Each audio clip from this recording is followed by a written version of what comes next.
cadeau de mariage. Pour vous. Une maison. Votre maison. De Miniaturiste, une mini-série à voir sur RTBF Ovio. RTBF La Une présente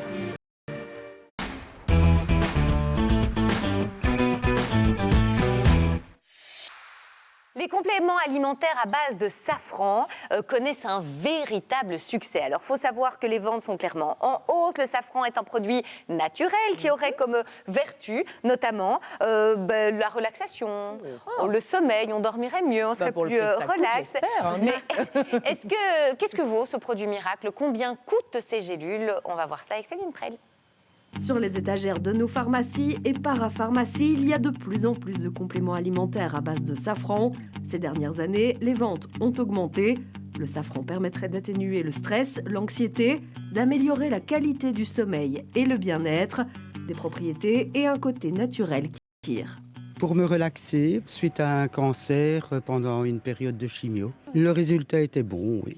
Très bien, j'étais plus relax, plus détendu. L'intérêt de certains consommateurs pour les vertus médicinales du safran est tel que quelques producteurs se lancent aussi dans les compléments alimentaires. Dans la boutique de Ludovic, il y a du miel, des tisanes, des bonbons au safran et des gélules. On a fait une petite pochette découverte avec une petite fiole de safran avec juste 0,1 g et des idées recettes. Et on s'est rendu compte que plusieurs personnes revenaient régulièrement acheter ce même guide découverte. En fait, c'était pour s'automédicamenter. Et donc, en se renseignant, on s'est rendu compte effectivement que le safran avait des vertus assez intéressantes pour la santé. Si les compléments alimentaires sont réglementés dans l'Union européenne, ils font l'objet d'études moins poussées que les médicaments. Les patients disposent de moins d'informations. Il vaut mieux être vigilant. Il peut y avoir des effets indésirables courants, notamment avec la consommation de safran. On a des cris, des nausées, une bouche sèche, un manque d'appétit, voire des maux de tête.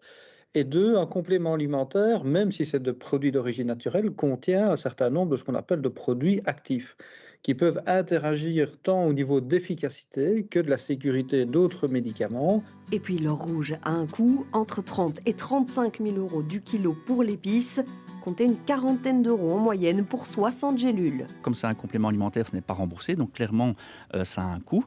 Alors, il faut être attentif au dosage, il faut être attentif à la méthode d'extraction, et donc il ne suffirait pas, je dirais, de saupoudrer votre poulet du dimanche avec un peu de safran pour avoir les effets bénéfiques du safran. Si vous envisagez de prendre ce genre de complément, évitez l'automédication et demandez conseil à votre médecin ou votre pharmacien. La Belgique est une terre de vin depuis le Moyen-Âge. Bon, il y a eu une éclipse, mais depuis les années 60, c'est revenu. Et depuis une vingtaine d'années, il y a un véritable boom de la viticulture en Belgique. Quelques chiffres. En 2006, on avait moins de 100 hectares de vignes. Et en 2025, on est pratiquement à 1000 hectares de vignes, ce qui est quand même, c'est pas énorme au niveau du monde, mais c'est quand même déjà pas mal. Au niveau de la production, c'est là le problème, c'est qu'on est passé de 200 000 sur le même espace de temps à 3 millions, sauf qu'en 2024, avec le mauvais temps, on est retombé à 1 million. Alors, le vin belge, une vraie réalité. C'est une réalité qui est à la fois une réalité économique, une réalité qualitative. On fait des très bons blancs notamment et des très bons vins avec des bulles. C'est un terroir tout à fait idéal. Et on peut dire que les Belges, ils sont super fiers de leur vin. Et notamment dans les restaurants étoilés au guide Michelin, par exemple, il n'est pas rare qu'on vous propose une bulle belge en coupe ou même carrément à la bouteille. Alors, quand même, le vin belge, il a des sacrés défis. Première chose, les appellations en Belgique, même s'il y a Crémant de Wallonie, AOP ou d'autres, elles ne sont pas vraiment encore renommées, mais ça va peut-être changer. C'est surtout des vins de marque.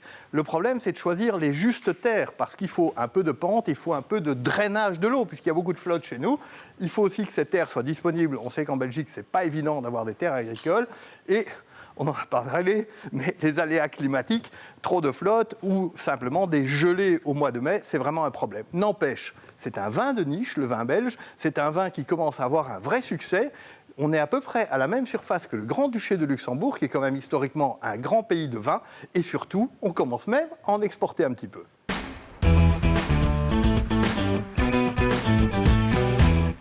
Anne m'a envoyé un petit email, nous a envoyé un petit email, elle veut faire des boulets. Mais alors, ma question, pourquoi des boulets à les liégeoises, Anne?